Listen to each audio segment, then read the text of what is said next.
Imagine the government gives a nonprofit organization $20 million of taxpayer money to help bring international businesses and investment to Michigan. Taxpayers expect that money to be spent exactly as promised. Instead, prosecutors now allege that a significant portion of that money was used for personal benefit. The person at the center of the case is Faye Baydown, who led the nonprofit Global Link International. In May 2026, Michigan Attorney General Dana Nessel announced 16 felony charges against Baydown.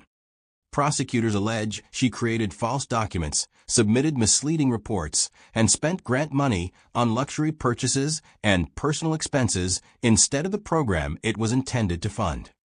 Among the alleged expenditures were a large salary for herself, luxury furniture, expensive travel, high-end office items, and other purchases that investigators say violated the terms of the grant. The case has become a major political issue because the grant totaled $20 million in taxpayer money, and Baydown had connections within Michigan political circles. She had donated to political campaigns and served in a leadership role connected to the state's economic development efforts. This has led critics to ask several questions. How was such a large grant approved? Were there enough safeguards to monitor how the money was being spent? Did state officials ignore warning signs? Could stronger oversight have prevented the alleged misuse of public funds? Governor Gretchen Whitmer has said that anyone who misused taxpayer money should be held accountable. Her administration has also stated that the governor was not involved in committing any crime and that the legal process should determine responsibility. It is important to separate the criminal allegations from the political controversy. Faye Baydown has been charged with multiple felonies.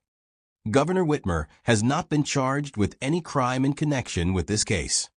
Critics argue that her administration should answer questions about oversight, while supporters note that criminal liability requires evidence of personal wrongdoing, not simply holding office when a grant was awarded.